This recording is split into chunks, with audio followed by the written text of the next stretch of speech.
Hi, one of the unique qualities or experiences that we look for within CiRCE conferences is an encounter with poetic knowledge. And so we have this thing we call a poetic knowledge panel. You will note, however, that this year and last year, there's no poetry involved, so what on earth? Poetic knowledge is not knowledge of poetry. It is a kind of knowing described by James Taylor in his book, Poetic Knowledge, that is experiential, occasionally shocking, and absorbs the circumstances into what's going on. It's like jazz, you know. And I think the best metaphor I've ever been able to think of for it that might actually help you understand what we have in mind is the holy temple of God. That if you look at in the Old Testament, there was that room that nobody could go into except the priest once a year. And that was the realm of mystery. That was the realm of inaccessibility. That was the glory of God in its essence, invisible to anybody who wasn't present in there, and in a certain sense, not even visible to those who were present in there. But the wonderful thing about God's mercy is that his ineffable essence, as the author to Hebrews put it, radiates. That there is a radiance of his glory. And when we see the radiance of his glory in the face of his Son, we love it. We are aroused to action and to emotion and to affection. In fact, we're aroused to worship by it. And that notion of response from within by gazing on the radiant glory of God is the pattern that I would offer to you as poetic knowledge. That when God speaks a word, that word is knowable only to him because he's the one who spoke it.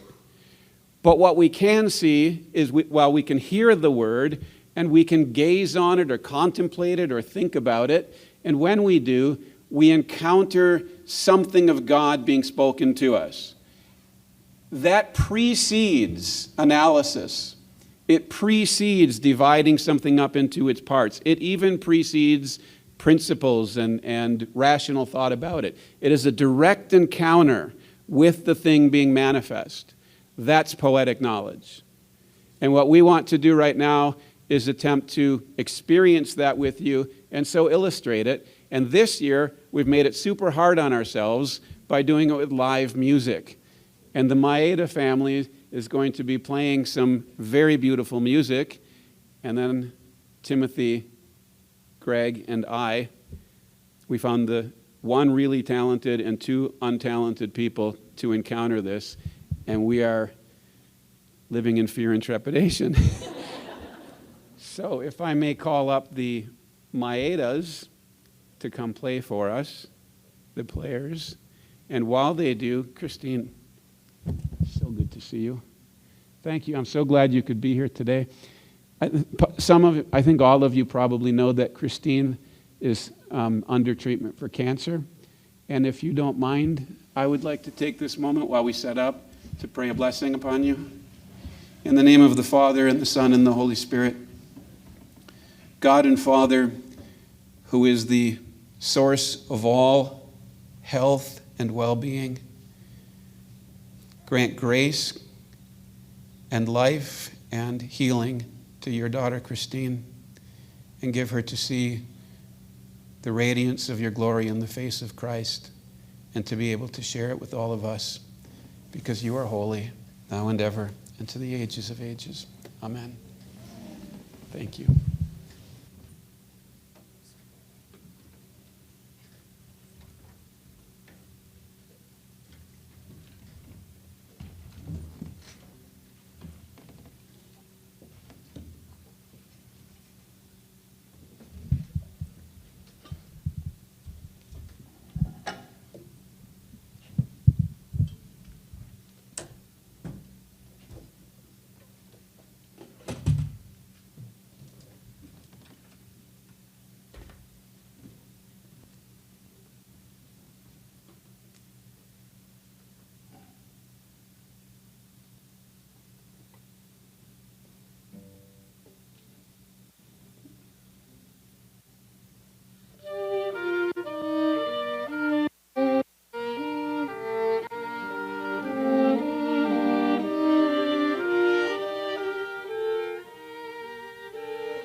Should we sit down?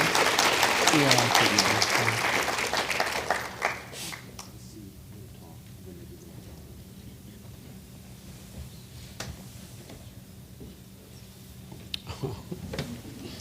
Just a minute. You want to leave it here? All right.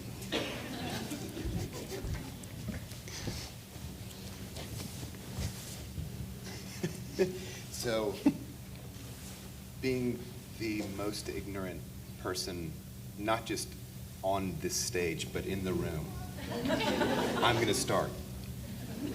I know nothing about music except for it pleases me, it doesn't please me. That's the extent of what I know about Can you hear him? You guys can't hear me? I think your mic's too low. I think it's just too low on your shirt. Why don't you look at that and I'll bump it up? How about now, Logan? No? I can just project. Handheld. How about now? We're really into hand holding, so that seems good. You guys can hear me now? No? Up, up, up, up, up. Oh, yeah. How about now? I'll just repeat what I was going to say. I am speaking first because I'm not just the most ignorant person on the panel, but in the room. I don't know anything about music aside from what pleases me when I hear it and what doesn't pleases me. So I'm just going to talk first to maybe give us some rudiments to work with, and maybe you guys can refine them. It was really beautiful.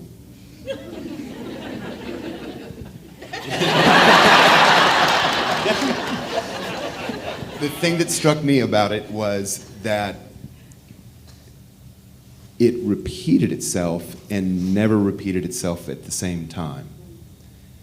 And it felt like, what's the Heraclitus? You can never step in the same river twice. Oh, yeah. It felt like the experience of stepping into a river. The river is always the same and the river is never the same. It felt like with these different repeating phrases,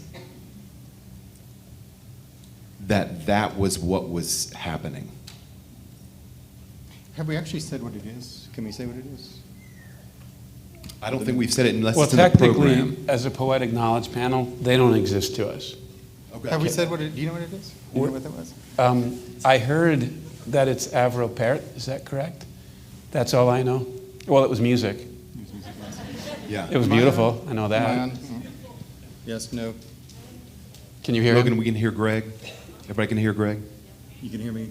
In the back, can you hear? That's because he's not talking. Greg, talk so they can. I'm talking now. Can you hear me through the mic? No, yes, no. I'm getting no and yes. It's not close enough. I think we're getting a lot of static. Something, yeah. Is this better? No. This is worse. Try again. Testing, testing. Lower. Okay.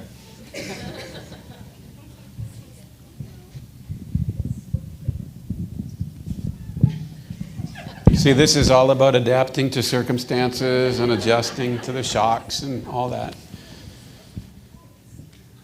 What was I saying? You were asking what Avro-Pert. that was. You Yes. said, what was that again? Yeah, Avro-Pert. Okay. Yes. Sumo. Okay. I know a little bit about him, but that's not the point. Right.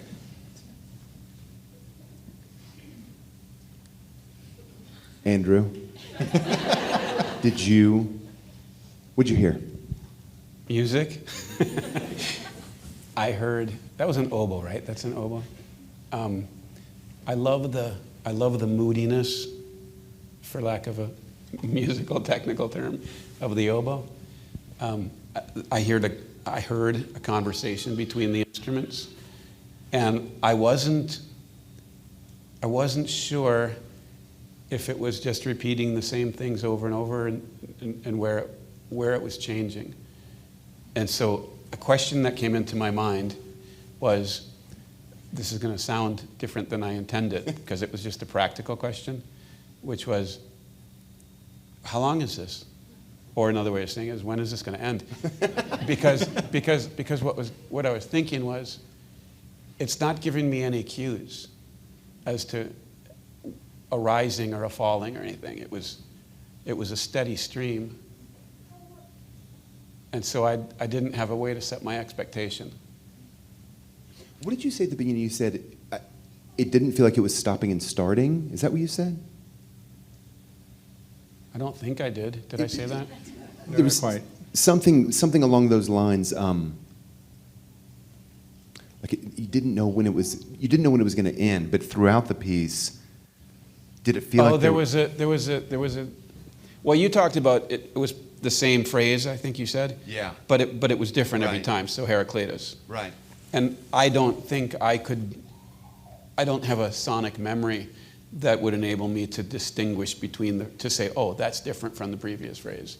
Maybe if an instrument, I could tell that sometimes instruments went in and out. But you could tell that it was similar, at least. Oh, yes. Yeah. Yeah. So do you feel like it ended, or do you feel like it completed? That's a really good question. Tell me what the difference is between ending and completion. That it came to a place of, that led to a place in which you knew that this was rest or end, or that it completed its, and that it stopped. Oh, that's interesting. I felt like the whole piece was restful. And so then if rest comes to an end, then that means action begins. And so in that sense, I think I felt like I was resting, and then the music stopped. And then it was a question of what's going to happen next. There was a sense of expectancy. By the way, this is a question I've always wondered. Can I ask the musicians this question? Can I ask you a question? Do you mind if I ask them a question? Do you like it or not like it when people clap after you perform, play a piece? Seems like it's the right thing to do, I guess. So it just feels normal. It feels normal. Yeah, if it's like a work that has movements, Uh-huh. not between the movements. Okay. The full work is complete. Okay. The reason I ask is because when I listen to a piece like that, when you're done, the whole space that we're sitting in is filled with the sound of the music. But one clap just empties it instantly. And I always wondered, is that like taking in a painting for a painter? Isn't that kind of like splashing paint on somebody's painting? And I wondered if as musicians, do you feel like that was nice of them, I'm glad they liked their music, but they could have treated it with more respect? It's just the kind of question I ask because I don't know anything. Such about that music. appreciation can be shown through silence, Oh, right. as opposed to response. I mean, that would be a response. Well, you compose music and perform. How do you feel? Do you want people to just be quiet and let the silence sit there, or do you want them to clap? It depends upon my spiritual health at the time.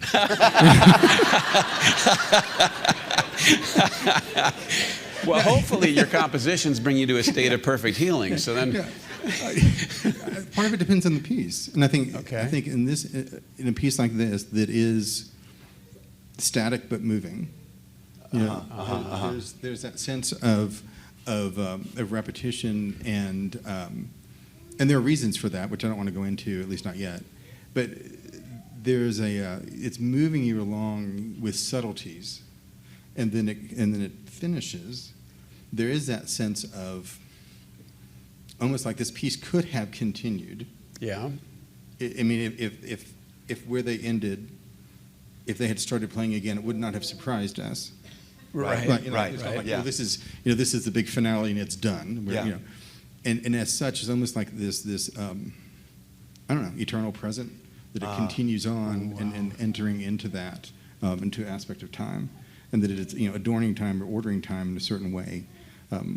But then the response to that, how do you respond to that in various ways Okay, at the you end? just said two things that this is going to risk becoming philosophical, but I'm going to ask anyway. You said adorning time, and you used the amazing phrase eternal present. I assume there's something about music then, like that music adorns time. How does one adorn time? What do you mean by adorning time? I mean, there's this. If you want to play it for us, you can. I don't know, adorning time centers, and whatever I'm about to say now is not going to sound as nice, but the sense that by composing or playing or entering into that silence, you are ordering time in a certain way. And so you are bringing an order to it, taking dominion of it, authority over it in particular ways. And so that it's, and there are different composers and different pieces that do that in different ways. And you know, like for example, if you're listening to a march, there's very strict sense of how this time is going because you're marching to it. You need to have that sense. This is much more free flowing in its meter. Okay. And so that there's not a regularity of the number of beats per measure, which kind of has that ebb and flow, but still it has that sense of this is bringing to, or this is bringing a beauty to this particular passage of time. Okay, I'm thinking about you contrasted this piece with maybe a march with regards to its rhythm. When I listen to a march, I want to get up and march, which I would think is part of the point. I'm thinking and maybe our musicians can weigh in on this, I'm thinking on a piece like this where the number of beats per minute, as you said, is irregular. I would think I can't fall back on, I know that when that beat is going to happen. And so I have to be much more focused on like this particular moment of performance. Well, the beat would be regular, but the grouping would be changing. Is that correct? Yeah. So that the What does that mean? What's the grouping? How many notes together are connected? So, I mean, think poetically here for a moment in terms of how many syllables are in a line. By poetically, do you mean like about a poem? About a poem, yes. Okay. Yes. Yeah. So you have different. You may have a poem that has different amounts of syllables per line. Right. And but still the regularity. You're not going to read that faster or slower. So there's a regularity then of the passing of time, but the variation then of how those notes then are grouped together. That's interesting. Does that make it harder to listen to? Or does that depend entirely on what you're accustomed to listening to? I think in this particular case, I would hate to say it keeps you guessing, but in terms of it keeps you involved in terms of you're not always sure. Like with a march, you know where the end of the phrase is going to be, just because the end of the phrase is always there, and so there's that. Some of that you can just kind of shut out thinking about. Yeah. But with this piece, it calls you, I think, much more to pay attention to that interplay, that conversational aspect. Thank you. That You talked just about. explained my experience to me. You did, because I was listening to it without knowing what to expect, therefore how to interpret, therefore where to arrange myself emotionally, right? I didn't know how to position myself in relation to the music, because that's the first time I think I've ever heard it. And so what you just explained well to me, why that was the case. Can you do it again? Can you say what you said again? I don't know if I can. Which part? That it's the way I put it was expectations. Right. There's not that such regular anticipation that you have to pay attention to know where he's leading you. It demands an attentiveness, right? And that's how, like when we talk about reading, and we forget that so much of reading is knowing already what's going to come next. And so when we're interpreting a text, what helps us, even as little kids, what helps us learn how to read better is that we already know the knowledge that's coming, most of it. So you kind of can relax into what's right in front of you because you don't have to worry about, well, is there a dragon waiting for me or is there a princess waiting for me? Psychologically, yeah. But both of those are different types of pleasure, though. Of knowing the story and entering into it and knowing how it's going to end, versus the not knowing and being along for the ride. And especially, I mean, with any sort of music, you're always subject to what you've heard, what you're hearing now, and what you're about to hear, but you don't even know what that is yet. And what you're about to hear may relate to something that you've already heard, but you're in the process of experiencing that or hearing that as it goes along. And so, which is one of the reasons too. I mean, the idea of repetition, of hearing things again, of being able to now you know. I mean, you did this with reading as well. Now you know that this symbol at the end is significant. And when it first entered the story, you didn't realize that. It just seemed ordinary. Oh, yeah. But now it's gained a meaning Yeah, through the yeah, yeah. story, and that meaning then reflects back on the beginning in a way that you wouldn't know unless you hear it again. Yeah. The thing that's always fascinated me about literature and music is that you can say things like that like if you have a good teacher of literature in a college classroom, let's say, or a description of music, you realize after they tell you that you were feeling something while you were reading the poem, but you didn't. Say that again, Andrew. They can always tell you what? Well, you realize, like I'm realizing right now what just happened because Yeah, he explained it to me. yeah. In a really good poem, a good teacher helps you realize what just happened that you were experiencing, you were enjoying it, but if you had stepped back and watched yourself, you would have lost it. But after the experience, then the teacher can help you look at what just happened, and you can say, well, that's how an artist does that. Or you can say, well, maybe I could set up a context in which I could repeat that experience. And so there's some degree of repeated pleasure that you can try to get, although it's really hard to. We all know, I love that song so much, and then you play it again and it's not the same song because the newness is lost. Yeah. But is that like jokes? They say that with jokes, the first 3 times you hear a joke, if you think it's funny, you'll laugh. And then the 4th, 5th, and 6th time, you'll think it's stupid. But then the 7th time, you'll think it's funny, and for the rest of your life, you'll think it's funny again. I'm wondering if that's true of music as well. I wanted to say we have another piece of music to play. We do? We do, Let's play it. right? Okay. Who's going to hit play? Did I cut you off, Greg? Were you going to say something? Okay. I'm good. You guys want to play the second piece?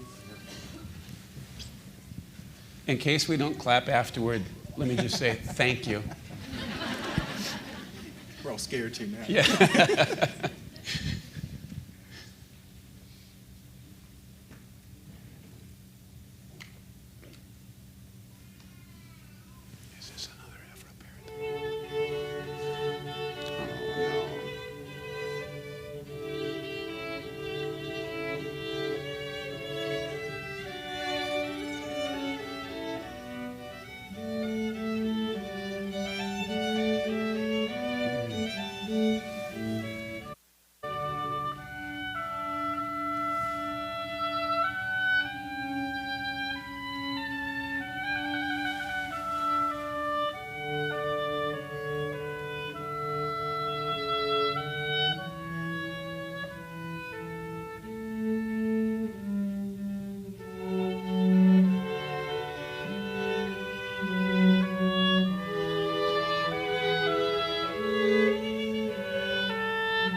Thank you.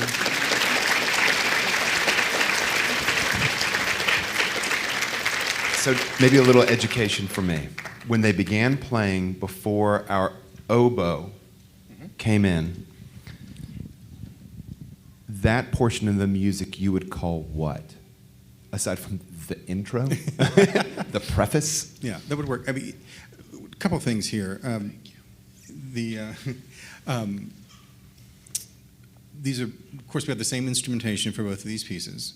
This was Sheep May Safely Graze by Bach. So we have two composers whose last names are comprised of 4 letters. That's very significant. No. Yeah. Partly. Partly. And we also... Too subtle. Yeah. And this is bringing a little extra to it. These are both arrangements of what were originally choral pieces or vocal pieces. And so, yes, with this piece, you've got... it's an intro, and then what would have been the vocal line comes in as the oboe part. So so I was going to ask you the question, both of you the questions. What on this one? What struck you as similar or different from the first piece? The instrumentation. Yeah. Was similar. That's why I said that, so you couldn't say that. Yeah. Well, you didn't Also, warn could me. I say what felt different? What Yeah, felt yeah. different to me was the first piece felt like all 4 instruments were given kind of equal weight or voice, and this piece felt like it was a set piece for the oboe. Like it's time for Sophie to shine. Here comes the oboe, right? That's what it felt Right. like. That seemed like a big difference to me. Yeah, that's very sure. Yes. And I think the oboe was communicating its message, and the others were supporting it. Is that Yeah, a fair way to right. put it? I would say, well, when it was done, When 'tis done. when 'twas done, the only words that could come into my mind were, God is love. Huh. It was, I can see why, for example, they say Pachelbel, when he composed his canon, supposedly had a mystical experience and then couldn't compose after that. I don't know if that's true, but I could see why it could happen. Because if I'm sitting here on the outside of musical consciousness, just kind of gazing in like a street kid at Marshall and Fields in Chicago during Christmas season, what must it be like for you? Right? Like I was thinking, I was consciously trying not to create any kind of visual story. I was trying to just hear the music as music. I don't know if that's a good idea or not, because I've never had a music teacher tell me. But what goes through your mind when they're playing? Are you actually imagining sheep safely grazing? Are you?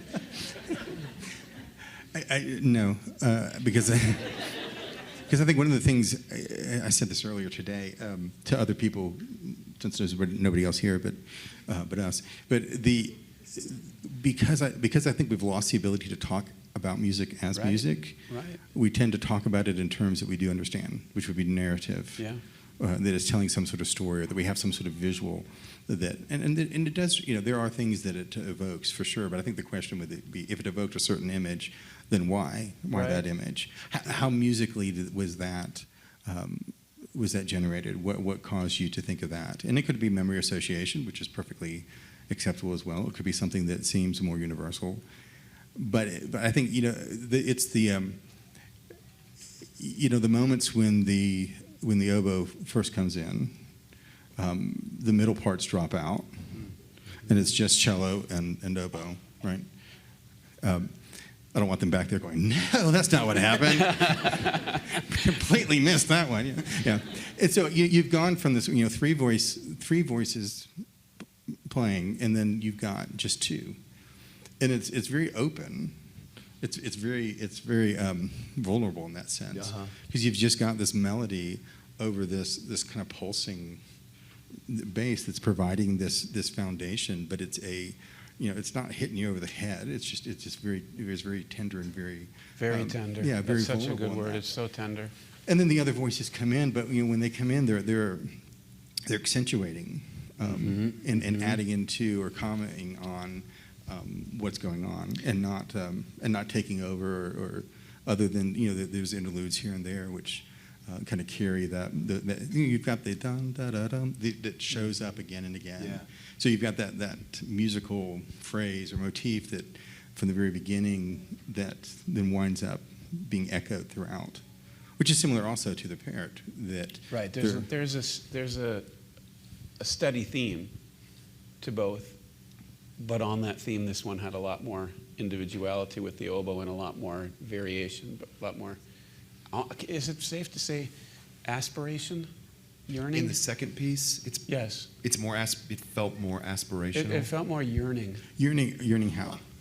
No, I think it's good, but yeah, what do Well, you it mean? What do you was- mean by that? It was reaching for something not there, whereas I felt like Parrot was resting in something already there. So It was there any part of the piece that felt more yearning than others? Oh yeah, the parts where I started crying. I mean, I can't reproduce them. I can't even locate them on the bar. But there was one time where I actually was tempted to think Bach was just showing off there, and then I realized that's not what was going on. Where there's a what do you call it in music? A flicker, a tremolo, or something like that. Trill, yeah. A trill. And the way he From the places, oboe? yeah. The Yep. Yep. And went the way Oh, yeah. that you got it perfect. Perfect. The way Bach. Did you say you're not musical? Yeah, right. There's an illustration. the way Bach is able to just perfectly place those, because there's no excess to it. At first, like I said, I was tempted to think that it was a little bit of a show-off move by him, but it fit so perfectly. But see, part of the beauty of that too. Go ahead. Well, no. I want you to talk, and then I want to make a counter proposal. Okay. Is there are notes on a page, and you can play them and lose that. Are you telling me it wasn't Bach? It was she that did that. I think it's a combination. Okay. I mean, Well done. there's Thank the sense of phrasing. Is that what they mean by the musician interprets the piece? There's the give and take. There's the communication. There's the play of the slight hesitation, before a note comes that gives you that sense of a slight sense of anticipation and then that sense of rest. That if you just played it metronomically correct. I mean, it's the difference between hearing a note perfect 12-year-old playing a piano piece Okay. and somebody who they've got all the notes down, they've got all the Yeah. rhythm down, and you've got it cranking out, and it's technically perfect, Chat GPT on the piano. right? But musically, you're missing something. You've lost the communicative aspect of it because it's not saying things. It's not you're not allowing the grouping of notes or the relationship of the notes to lead you to places or to communicate and To lead you. I love that. Great See, places. this is a thought that I had that I've never, ever had about any live music I've heard written after 1960. If I were, you talked about communication. That's what gives me permission to say this. If I were to think, how are these instruments interacting among themselves?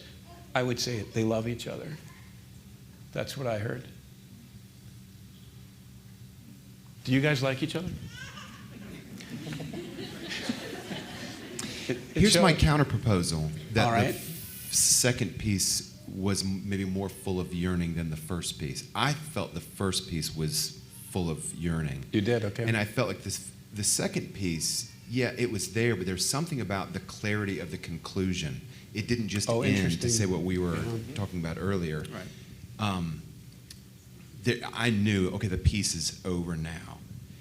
And with the first piece, I would say it felt more yearning because there was something there that we were trying to resolve and trying to resolve and trying to resolve, and then the piece didn't conclude, it ended, and it left with a sense of kind of like a holy sense of yearning. Pointing out, I think you said pointing out into eternity. So I can see that. I think what's interesting too is that both of these composers are doing that type of thing, but in different ways. Type of thing. Can you say what that type of thing is? Well, in terms of you mentioned the aspect of yearning or creating that kind of response.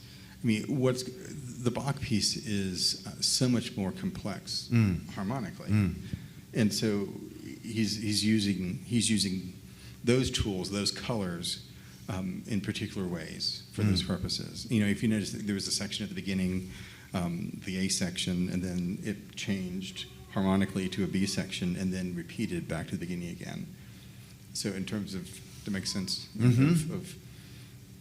so even there's a form there that's being enacted that provides that sense of movement too, of where you are in the piece, and that middle section is the more harmonically experimental, more interesting harmonic aspect, as opposed to how Poetic is very static harmonically. Can we? Let me see. What is it? We just lost one. Yeah. I was wondering, I just have to ask, you're listening to two morons talk about music. Is it killing you? No, because Well, I think, one insightful person, but no, because I think anybody. One, I think we there are innate things about music that we all get, whether we know how to express it or not. And I think sometimes people who say they're not musical, it's because you don't feel like you have the right language to talk about it. Right. And that's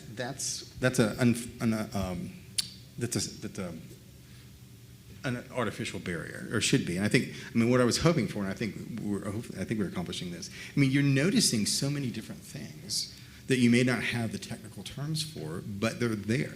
Where that leads, how it ends, the conversational aspect, what musicians are doing, even that sense of ensemble, that sense of togetherness, the differences and the similarities. You've noticed all those things, and you pointed those out. It's just a matter of you don't know the musical theory, technical term of what that is or what he's doing. And so I think from that standpoint, there is a good music leads us and enables us to listen to it in good ways. So that's part of it. And I think the other thing too, anytime you get good, genuine questions, that you're not lost in some sort of sense of having to explain this in some technical way, is a beautiful opportunity to enjoy the thing itself. And so, to be able to hear these things and to for me to experience these pieces from how you're seeing them is incredibly refreshing too. Huh. Well, I'm glad to be of service.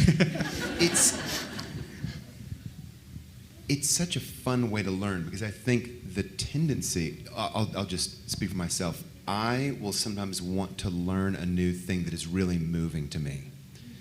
But the mode that I default to is, okay, I'm going to learn this new thing. To learn this new thing, I must pluck it apart and make it a series of different pieces to look at. This is part of what the whole classical education objects to in some ways. But if the alternative mode is this kind of attempt to look at a thing in kind of naive hopefulness, listen to a piece in naive hopefulness, and to be with a teacher who neither doesn't punish naive hopefulness, but actually kind of rewards it, that makes it come alive, and you don't lose the kind of suicide of breaking the beautiful thing into its constituent parts to understand it and kind of putting yourself over the piece. So, all that to say, I wish we learned more like this, more in this fashion. I do too, and I like the way you put it, because what I don't mind at all is hearing a person who knows the technical language translating that for me. And instead of creating a barrier between me and the music, giving me ears to hear the music better. I don't mind that at all, because the assessment that's going to take place isn't going to be whether I can externalize the information he gave me onto something irrelevant, but whether I can turn what I've learned back into the experience. And so the experience of the music is enriched by it. And that's the assessment that matters. And I think that's what the heart of experiment and criticism, for example, by Lewis is about.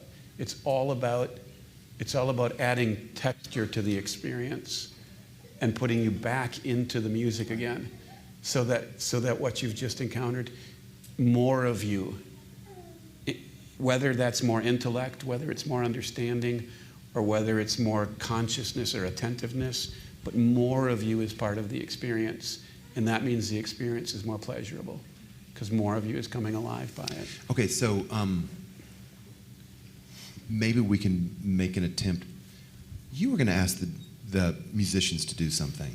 Is that still? Why don't we do that?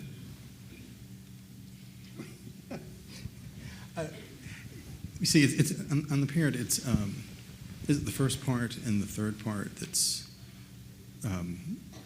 basically the arpeggiation on the parrot. Yes. The first two go together, and then the third and fourth. Right. So for can you just play the first couple bars of the parrot just alone? Just you. Just the oboe. Sorry to put you on the spot here. It's okay. No one else is here. She's performed in public before, I bet. Some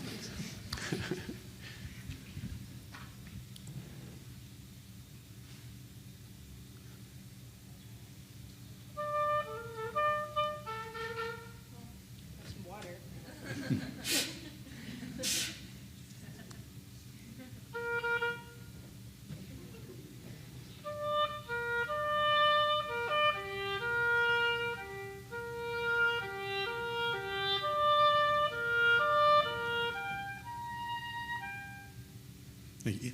It's a lot of the repetition of the same notes, different octaves, so forth. Yes. Yeah. And then, can you play your opening parts on cello?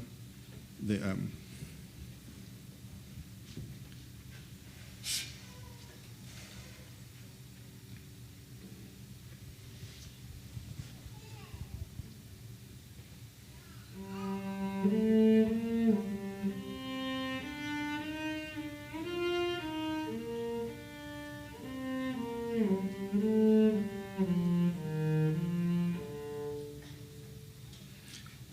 So you've got two very different types of parts, and those are echoed within the other two parts. So you've got one that has this melodic stepwise motion that moves at the same time, while the other has this.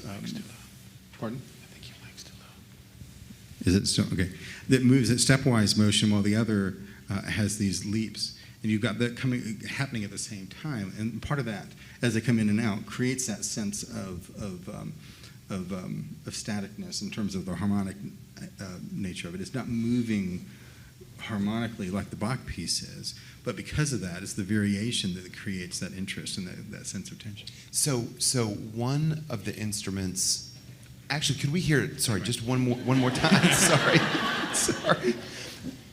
It's the cello that moved stepwise and the oboe that makes leaps, or the other way around? Well, actually, it's first part and the third part that are doing the arpeggiations, right? And then the second and fourth part are doing the stepwise, almost melodic.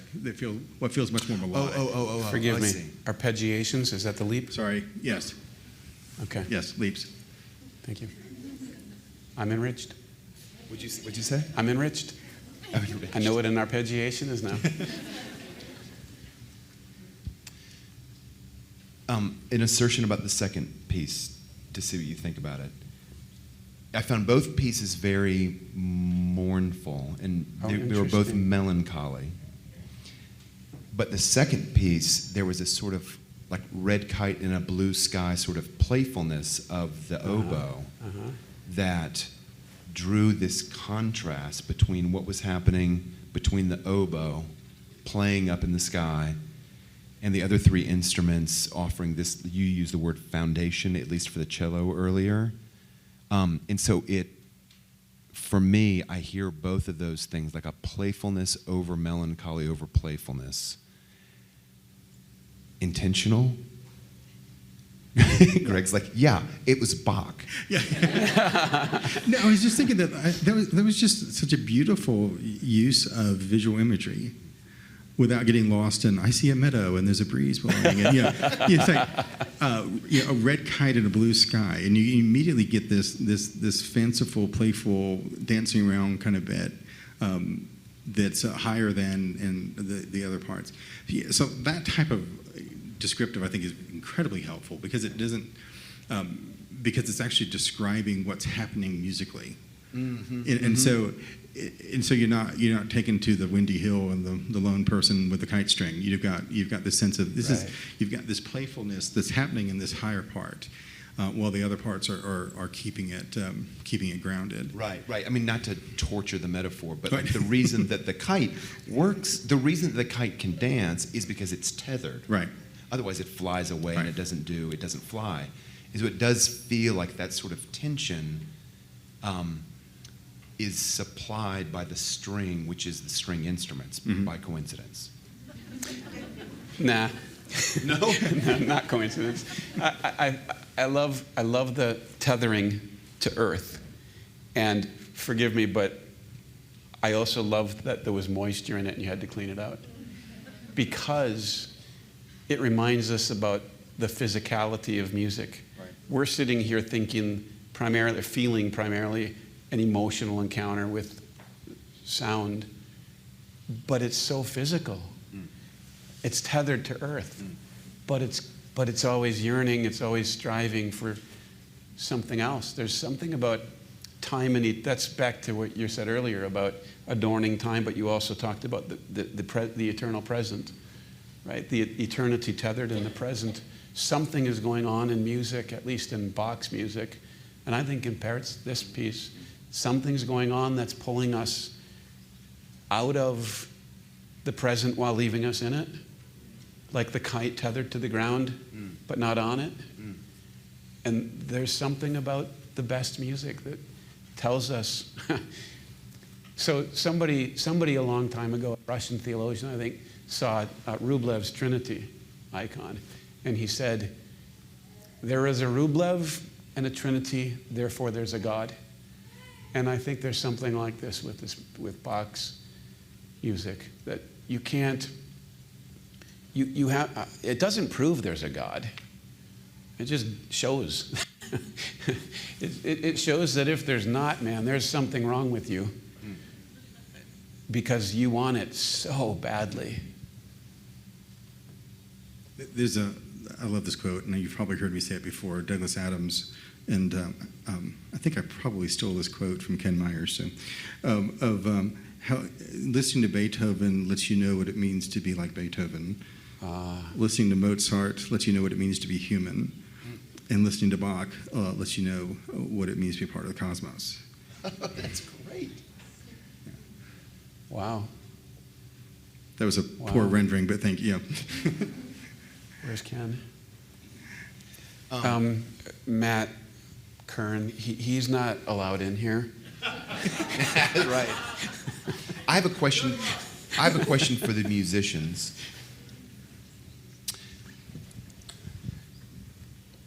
Okay. You guys, I assume, before you start to learn a piece of music, of course you hear the piece of music and you're moved by it emotionally. When you start into the rudiments of learning it, does that emotion go away, or does it stay with you?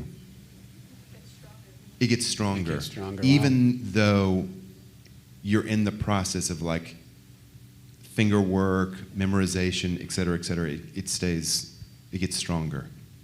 And when you know it really well, stronger still. Mm-hmm. Because you don't have to think about it. You just have to experience it. You say something similar, Sophie? Yeah. Do you guys feel like you know those two pieces well enough that you don't think about it anymore? You don't know them well enough yet. Oh, okay. So you haven't reached maximum enjoyment. We still have a ways to go. Okay. I was just curious about that. I'm overlaying that with theater, memorizing lines. To some degree, the emotion is gone. You see the play, you love the play, or you read the play, you love the play.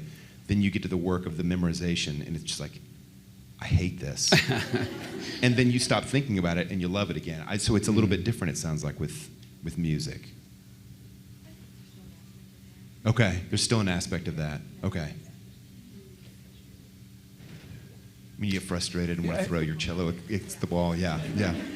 I would think there's a certain amount of division that's going on. Division? Right? Division in yourself. If you're watching Hamlet and you're letting it wash over you, you're wholly attentive to it to the degree that you are. But then when you start memorizing it, now you're a divided person in that you remember that, you know where you're going, but you're on this intermittent stage where you have to consciously work on gesturing, forming artificiality. Right. And what you want is to reintegrate into the wholeness again, because the wholeness is richer. I think it's just like prayer, right? You pray, you're praying to God just because you want something, and then you read a prayer that you know is just utterly transformative, or the creed, right? And so then you need to repeat it and repeat it. You feel like, am I even really praying now? And in a sense, no, not like you were. But then when you've internalized it and it starts to come from your heart again, your heart itself is different.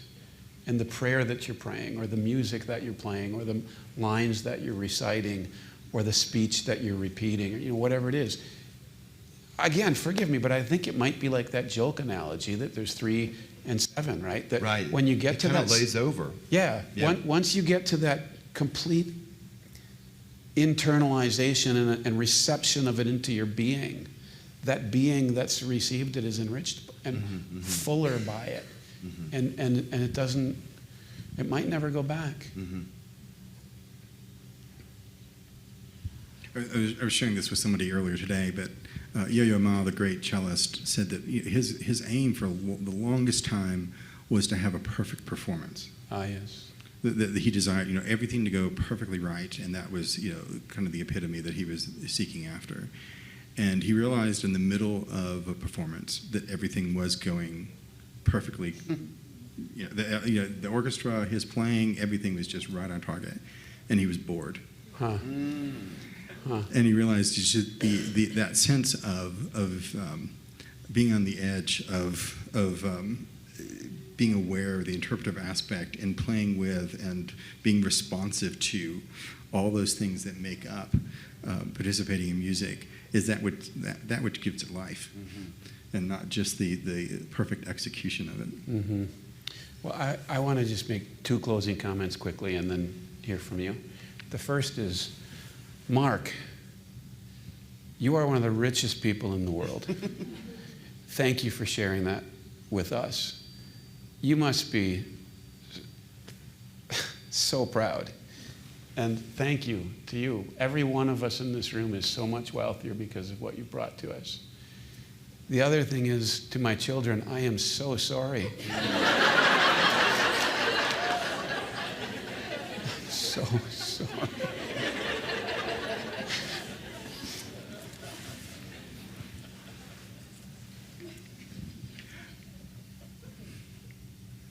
It's hard to follow that. I'm sorry to my child as well, but the thing, I will say, part of, not to put her completely on the spot, the constant exposure to music that she has had without the lack of formal training has given her a breadth and a love and an ability in music that is significant. Your daughter. My daughter. And I think we underestimate too what the amount of beauty and of learning and of growing and of wisdom that is translated just by being in the presence of beautiful things. Right. To behold them, to be grateful for them, to be in awe of them, to seek wisdom in that and through that, and that changes us. And yes, there's always things that we can formally study, but at the same time, there's so much that we can grow in that. And I think so many people feel inadequate with regards to their musical background, and what they didn't do, and what they should have done, and what they want to pass along. And hopefully part of this conversation encourages you that doesn't, you shouldn't need to feel that way.